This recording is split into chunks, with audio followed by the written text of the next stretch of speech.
আসসালামু আলাইকুম। আমি আফরিন সুলতানা পঞ্চম শ্রেণীর গণিত বিষয়ের উপরে অনলাইন ক্লাস শুরু করছি। এর আগে অন্য দুটি ক্লাসে আমরা সময় এবং উপাত্ত বিন্যস্তকরণ নিয়ে বিস্তারিত আলোচনা করেছিলাম। আজ আমরা সময় এবং উপাত্ত বিন্যস্তকরণের আরো কিছু সৃজনশীল প্রশ্ন নিয়ে আলোচনা করব। তাহলে চলো শুরু করা যাক। প্রথমে প্রশ্নটি কি বলা হয়েছে? রাকিবের জন্ম তারিখ 25শে ফেব্রুয়ারি 2010। তার 7 দিন পরে তার চাচাতো বোন তানহার জন্মদিন। তাহলে এটি আমি বুঝতেই পারছি যে এটি একটি সময়ের অঙ্ক। ক 2010 সালের ফেব্রুয়ারি মাসকে ঘন্টায় প্রকাশ করো। খ তানহার জন্ম তারিখটি কত? আচ্ছা, যখনই ফেব্রুয়ারি মাস বললে আমাকে প্রথমে সালটিকে অধিবর্ষ কি না এটা প্রমাণ করতে হবে। কেননা আমরা জানি ফেব্রুয়ারি মাস অধিবর্ষ হলে 29-এ হয় এবং অধিবর্ষ না হলে 28-এ হয়। এখানে যদি মার্চ মাস বলতো সেক্ষেত্রে আমরা সরাসরি মার্চ মাস আমরা জানি যে 31 দিনের, তাহলে 31 দিন ধরে অঙ্কটা করতাম। কিন্তু যেহেতু ফেব্রুয়ারি মাস বলেছে তাহলে আমাকে প্রথমে প্রমাণ করতে হবে যে ফেব্রুয়ারি মাসটি কি অধিবর্ষ না অধিবর্ষ নয়, অর্থাৎ 2010 সালে ফেব্রুয়ারি মাস অধিবর্ষ ছিল কি অধিবর্ষ ছিল না। তাহলে প্রথমে 1 নং প্রশ্ন ক নাম্বার। তাহলে প্রথমে কি বলা হয়েছে? 2010 সাল। 2010 আমরা জানি অধিবর্ষ প্রমাণ করতে হলে আমাকে কি করতে হবে? 4 দ্বারা ভাগ করতে হবে। তাহলে যাবে 5, 1 যাচ্ছে না, 0 বসবে, এই শূন্যটা নেমে আসবে, তাহলে 8, এই হচ্ছে 2। ওকে, তাহলে এটি নিঃশ্বাস বিভাজ্য নয়। তাহলে সুতরাং 2010 সালটি অধিবর্ষ নয়।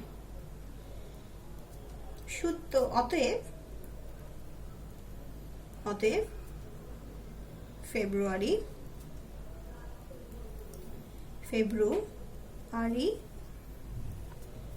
মাসটি 28 দিনে হবে। এখন আমাকে কিসে প্রকাশ করেছে? ঘন্টায় প্রকাশ করতে বলেছে। তাহলে আমরা জানি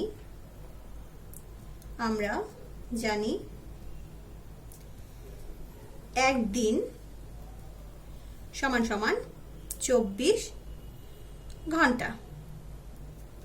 সুতরাং 28 দিন সমান 24 গুণন 28 ঘন্টা সমান এখানে আমাদের মানটা লিখতে হবে।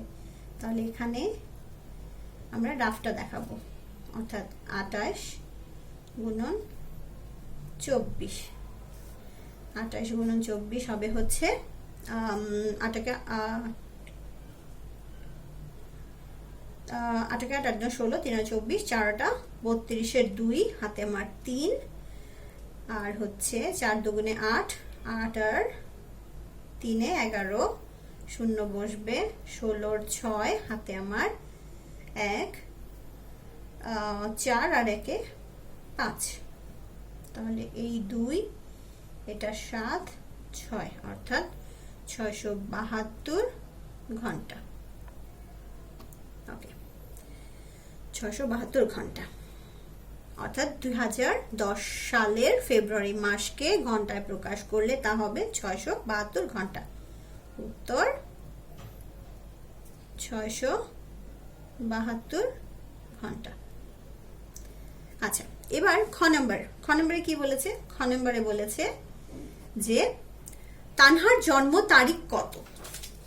আচ্ছা, তাহলে তানহার জন্ম তারিখ এখানে বলা হয়েছে রাকিবের জন্ম তারিখ হচ্ছে 25শে ফেব্রুয়ারি। আচ্ছা, তাহলে 25শে ফেব্রুয়ারি আর তার 7 দিন পর, তাহলে 7 দিন সমান মোট কত দিন হলো? 32। যেহেতু এইটা তো আমরা আগে প্রমাণ করেছি যে ফেব্রুয়ারি মাস হচ্ছে 28। যেহেতু 2010 সালে ফেব্রুয়ারি মাস 28 দিন, সেহেতু তানহার জন্ম তারিখ হবে, সেহেতু তান রেখার জন্ম দিন হবে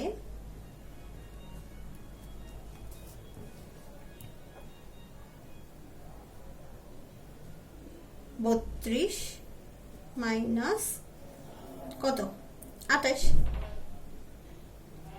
32 মাইনাস 28। তাহলে আমরা কয়দিন পাচ্ছি 4, অর্থাৎ 4 দিন থাকতেছে আমাদের, অর্থাৎ সুতরাং কি হবে 4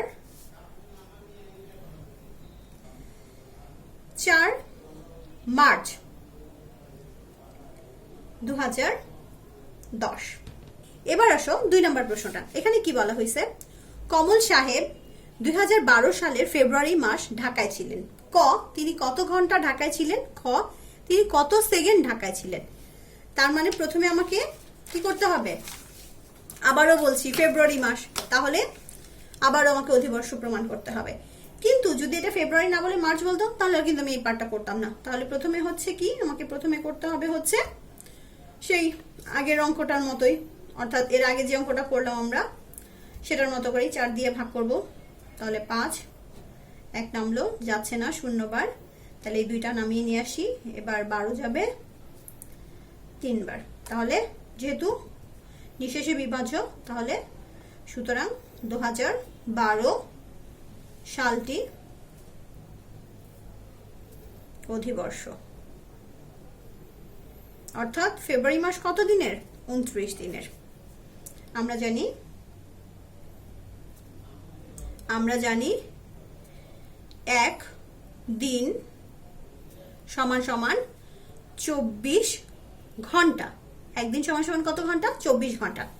সুতরাং 29 দিন সমান সমান 24 গুণন 29, এরপর হবে হচ্ছে ঘন্টা। এখন এখানে মানটা আমরা লিখবো, প্রথমে হচ্ছে এখানে দিয়ে আগে আমি গুণটাকে করব, 29 গুণন 24। আচ্ছা, প্রথমে হবে হচ্ছে, যদি আমি এটাকে দিয়ে এটা গুণ করি তাহলে হবে এই, দেন হচ্ছে 0, 8, 5, 6, এটা যোগ করলে হবে হচ্ছে 9, 6, অর্থাৎ 696 ঘন্টা। অর্থাৎ তিনি ঢাকায় ছিলেন কতক্ষণ, কমল সাহেব ঢাকায় ছিলেন 696 ঘন্টা। উত্তর, ঢাকায় ছিলেন 696 ঘন্টা। আচ্ছা, এরপর কি বলেছে, এরপর বলেছে খ নম্বরে কি বলেছে, খ নম্বরে বলেছে যে তিনি কত সেকেন্ড ঢাকায় ছিলেন। আচ্ছা, তাহলে প্রথম প্রশ্নটাই আমার কি আসবে, ক হতে পাই। তিনি ঢাকায় ছিলেন সমান সমান 696 ঘন্টা। এবার আমরা কি লিখবো, আমরা জানি, এবার আমাকে সেকেন্ডে প্রকাশ করতে হবে। তাহলে আমরা জানি 1 ঘন্টা সমান সমান 60 মিনিট। আচ্ছা, কারণ আমরা সরাসরি 1 ঘন্টাকে সেকেন্ডে নিতে পারছি না। 1 ঘন্টা সমান সমান 60 মিনিট, আর 1 মিনিট সমান সমান কি জানি আমরা, 60 সেকেন্ড। তাহলে এটাকে যদি আমি 60 দিয়ে গুণ করি তাহলে এটা কি হয়ে যাবে, এখন এটা হয়ে যাবে সেকেন্ড। তাহলে 3600 সেকেন্ড। এটা কি আমরা জানি 1 ঘন্টা সমান সমান হচ্ছে 3600 সেকেন্ড। আমার এখানে ঘন্টা কত 696 ঘন্টা। তাহলে সুতরাং 696 ঘন্টা সমান সমান 696 গুণন 3, 3600 সেকেন্ড। এখন এটাকে গুণ করার সময় আমরা সবসময় কি জানি, আমরা সবসময় এই যে 0-2টাকে আগে প্রথমে লিখে নিব। তাহলে এখানে লিখে রাখলাম 0-2টা, একক হবে কত, সেকেন্ড। আচ্ছা, এবার এখানে আমরা গুণটা দেখাবো। এখানে আমরা শূন্যদেরকে নিব না। 696 গুণন 36 যদি গুণ করি, প্রথমে হবে হচ্ছে 6 6 36-এর 6 হাতে 3, এই হবে 7, 1 যোগ করলে 4 0। এবার যদি 3 দিয়ে গুণ করি এটা হবে হচ্ছে 8 8, এখানে 0 2। এবার এটাকে যোগ করি 6 5, এখানে 10-এর 0 হাতে 1 5 2, তাহলে 0 5 6। একক, দশক, শতক, হাজার, অযুত, লক্ষ, নিযুত। তাহলে 25,05,600 সেকেন্ড। উত্তর লিখবো আমরা। অবশ্যই আমরা উত্তরটা এভাবেই লিখতে হবে, অর্থাৎ এখানে রাফটা রেখে তার নিচে, অর্থাৎ এখানে আমি যেভাবে লিখেছি লিখলে কিন্তু হবে না, উত্তরটাকে আরো নিচে লিখতে হবে। তাহলে উত্তর হবে এখানে 25,05,600 সেকেন্ড। আচ্ছা, এখন এখানে কি বলেছে 3 নম্বর প্রশ্নটা। 3 নম্বর প্রশ্নে বলা হয়েছে মিতা প্রতিদিন সন্ধ্যা 7:30-এ পড়তে বসে এবং রাত 10:30-এ ঘুমাতে যায়। তার মানে কি কি বলা হয়েছে? বলা হয়েছে যে সে পড়তে যায় হচ্ছে সন্ধ্যা 7:30-এ আর ঘুমোতে যায় হচ্ছে কখন? 10:30-এ। এখন এই সময়টিকে আমাকে কিসে প্রকাশ করতে বলা হয়েছে? 24 ঘন্টায় প্রকাশ করতে বলা হয়েছে। তাহলে 3 নাম্বার 3-এর ক। প্রথমে আমাকে কি করতে হবে? হচ্ছে মিতার যে সময়সূচিটা দেয়া আছে, অর্থাৎ কি সময়সূচি দেয়া আছে? 24 ঘন্টা সময়সূচিতে পড়তে বসা এবং ঘুমাতে যাওয়াটা বের করতে হবে। তাহলে প্রথমে আগে আমি কি লিখবো? তো সন্ধ্যার সময়টাকে আগে করি, পড়তে বসে। তাহলে সুতরাং মিতা 24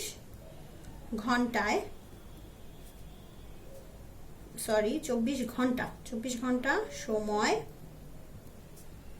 সূচিতে পড়তে বসে। সমান কখন পড়তে বসছিল? 7:30-এ। আচ্ছা, আমরা 24 ঘন্টা সময়সূচিতে মানে জানি যে যখনই সন্ধ্যার কথা বলবে তখনই আমাকে কি করতে হবে? 12 যোগ করতে হবে। তাহলে 12টা আমি যোগ করে দিলাম, তাই এবার তাহলে হয়ে যাবে কত? এটা যোগফল হবে হচ্ছে 19টা 30। 7:30, তাহলে 19:30। আচ্ছা, তার মানে সে পড়তে বসবে 24 ঘন্টা সময়সূচিতে কখন? 19:30-এ। আবার লিখলাম, কারণ হচ্ছে এখানে আমার আরেকটা অংশ আছে, সেটা হচ্ছে কি সে ঘুমাতে যায় কখন। তাহলে মিতা 24 ঘন্টা সময় সূচিতে ঘুমোতে যায় সমান কয়টা ঘুমোতে গিয়েছিল? 10:30টায়। তাহলে 10:30 যোগ 12টা। আমাদের এখানে একক আমরা টাই লিখবো, টাই। আচ্ছা, এবার এদের যদি আমি যোগ করি তাহলে এটা হয়ে যাবে হচ্ছে 22:30 টাই। আচ্ছা, তাহলে উত্তরটা কি দাঁড়ালো? এক হচ্ছে 19টায় পড়তে বসে, উত্তর হবে হচ্ছে পড়তে বসে কখন? পড়তে বসে হচ্ছে 19টায় আর ঘুমোতে যায় 22টায়। তাহলে পড়তে বসে 19:30। আচ্ছা, এবং আচ্ছা, এখন তো এখান থেকে জায়গা হচ্ছে না, তার মানে আমাদের ওই পৃষ্ঠায় লিখতে হবে। তাহলে কি ঘুমোতে যায় কখন? 22:30-এ। এই সময়সূচিটা কিসে ছিল? 24 ঘন্টায়। আচ্ছা, এবার আসো খ নম্বরে কি বলেছে?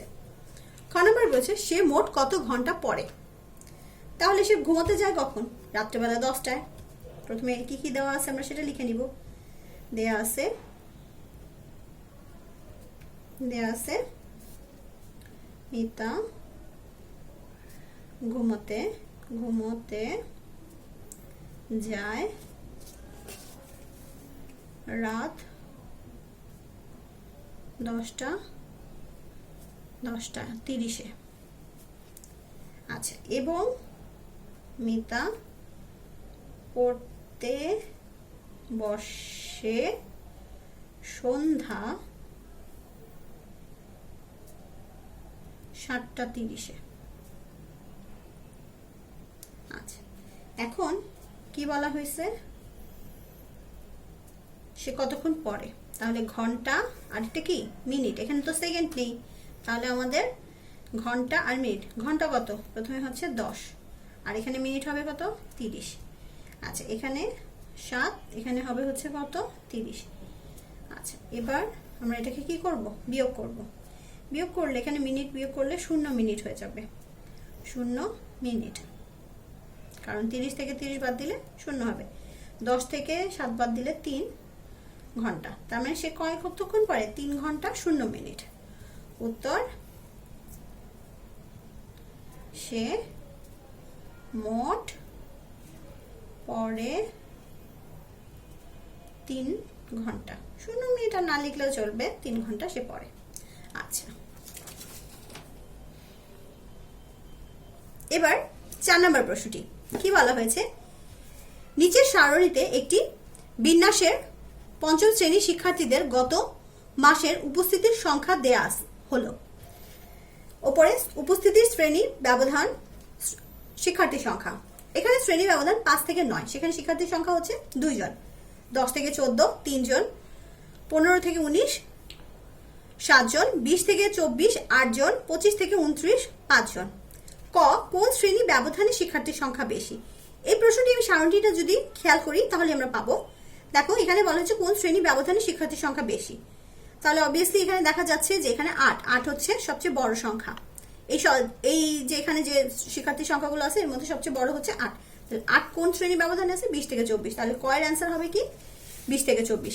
তাহলে এই প্রশ্নটিকে আমরা একটু সুন্দর করে সাজিয়ে লিখব, যেহেতু এটি হয়তো সম্ভবত আমাদের 1 নম্বরের জন্য আসতে পারে।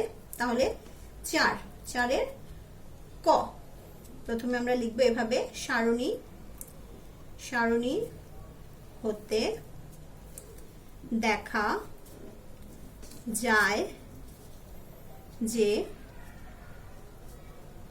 20 থেকে 24 শ্রেণী ব্যবধানে শিক্ষার্থীর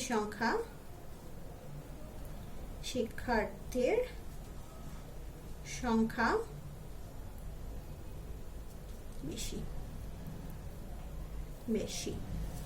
ওকে,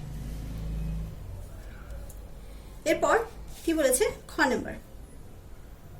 নম্বরে কি বলেছে, 5ম শ্রেণীতে মোট কতজন শিক্ষার্থী আছে, এটিও আমাকে কোথা থেকে বের করতে হবে, সারণী হতে। তাহলে এটির বেলায় আমরা লিখব, সারণী হতে দেখা যায় যে 5ম শ্রেণীর মোট শিক্ষার্থীর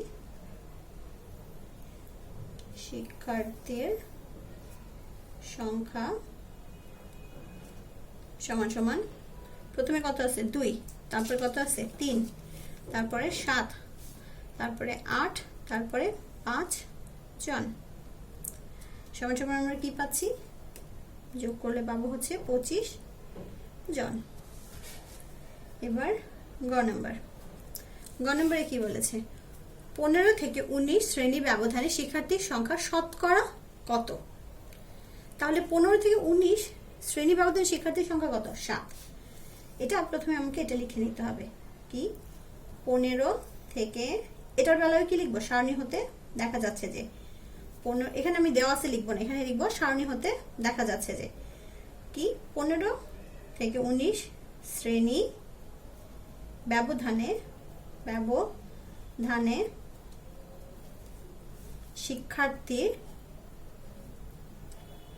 শিক্ষার্থীর সংখ্যা সমান সমান 7 জন। আচ্ছা, খ হতে আমরা কি পেয়েছিলাম, খ হতে মোট শিক্ষার্থী সংখ্যা পেয়েছি। সংখ্যা হতে পাই মোট শিক্ষার্থীর সংখ্যা। শিক্ষার্থীর সংখ্যা, মোট শিক্ষার্থীর সংখ্যা সমান সমান কত? 25 জন। আচ্ছা, এখন আমি কি পেলাম? এখন আমরা বলতে পারি 25 জন হচ্ছে মোট শিক্ষার্থী, তার মধ্যে 7 হচ্ছে কি এই শ্রেণীতে সর্বোচ্চ আছে। তাহলে 25 জনে হচ্ছে কতজন?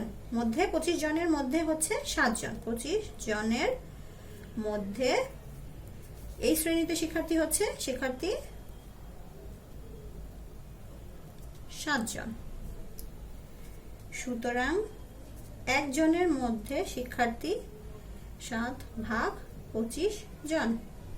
এবার যেহেতু শতকরা বলেছে তাহলে কতজন হবে? 100 জনের মধ্যে শিক্ষার্থী, উপরে 7 গুণ এখানে 100 চলে আসবে, এই 25। এবার 25কে যদি আমি 100 দিয়ে কাটি কত হবে? 4 4 7 কত হবে? 28 জন। এখানে অবশ্যই জন লিখব এবং উত্তরের বেলায় আমরা যে কি লিখব? উত্তর 28%। এবার 4 নম্বরটি কি বলা হয়েছে? সারণী ব্যবহার করে একটি আয়তলেখ আঁকো। সারণী ব্যবহার করে আমাকে আয়তস্তম্ভ আঁকতে হবে। তাহলে প্রথমে আগে আমি শুরুটা কিভাবে করব? শুরুটা করব হচ্ছে সারণী হতে আয়তস্তম্ভ নিচে দেওয়া হলো। সারণী হতে আয়তলেখ, আয়তস্তম্ভ একই কথা, আয়তলেখ নিচে আঁকা হলো। আচ্ছা, এখন এখানে কি বলা হয়েছে? কয়টা শ্রেণী আছে এখানে? ব্যবধান 5টি।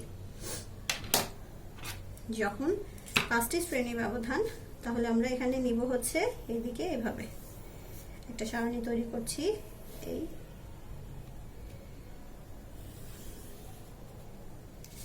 এবার এইদিকে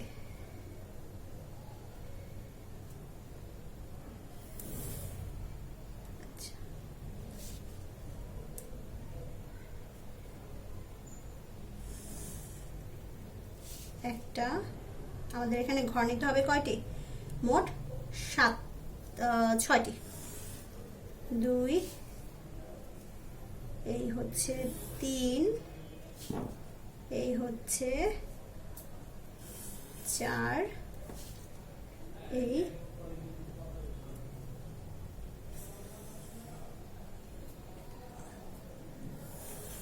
5, এই হচ্ছে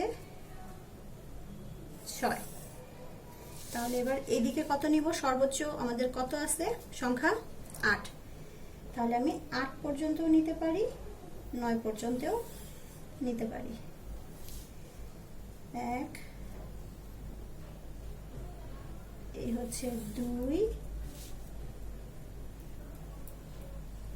3, এই 4, এই 5,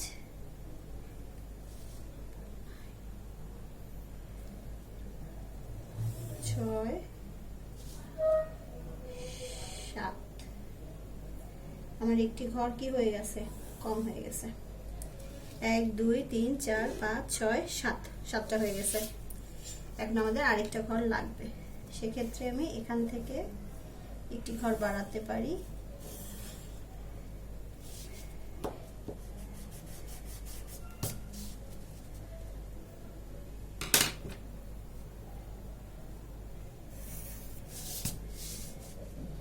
এরকম হলে এরকম একটি ঘর বাড়িয়ে দিতে হবে।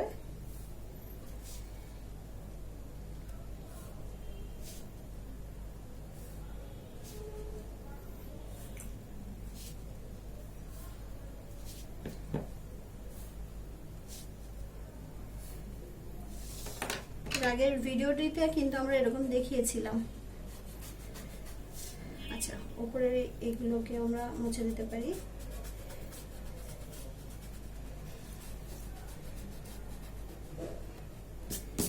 আচ্ছা,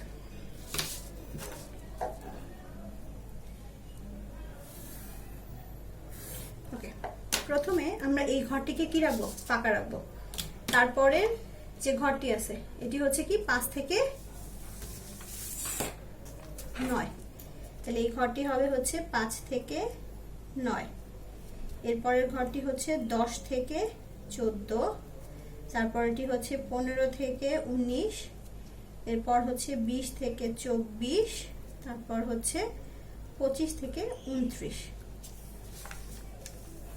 আচ্ছা, এইদিকে যাবে শিক্ষার্থীর সংখ্যা। এটা কি 0, এটা 1 2 3 4 5 6 7 8। ভিডিওতে তোমাদের বোঝার জন্য আমি এই অংশটা কলম দিয়ে করছি, কিন্তু তোমরা অবশ্যই অংশটা পেন্সিল দিয়ে করবে।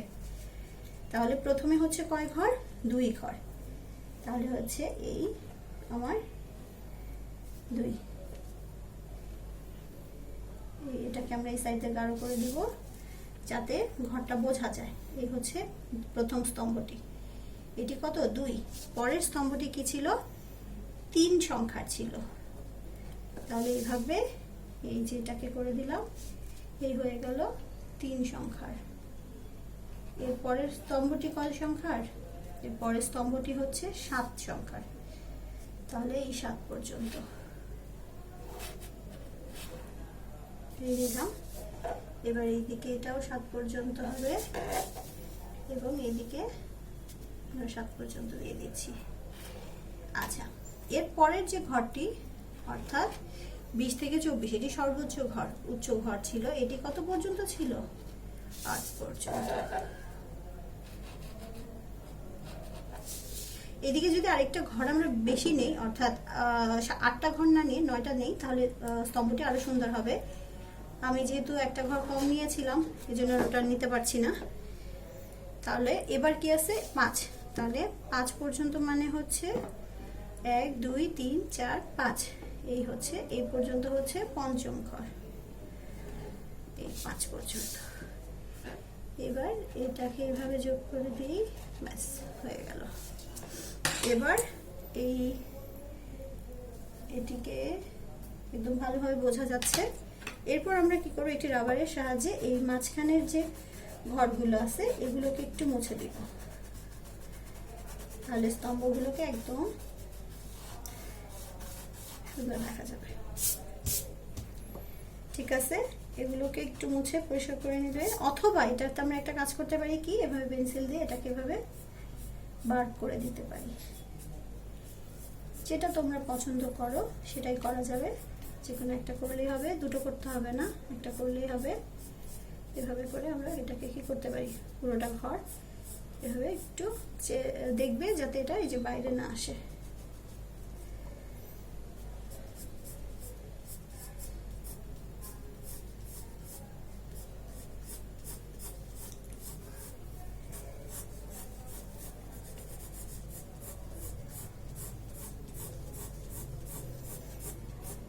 নিচে অবশ্যই লিখবো যে এটি হচ্ছে কি একটি চিত্রটি আয়তস্তম্ভ। তাহলে এই গেল হচ্ছে আয়তলেখ বা আয়তস্তম্ভ, যাই বলি না কেন সেটি। তাহলে এরকম আমরা অনেক অঙ্ক দেখবো, আমাদের বিগত সমাপনী পরীক্ষাগুলোতে আসছে এবং অনুশীলনীতেও দেখবে এই রিলেটেড অনেক অঙ্ক আছে। এগুলো বাসায় আরো বেশি করে অনুশীলন করবে। ঠিক আছে, আজকে এই পর্যন্তই। আল্লাহ হাফেজ।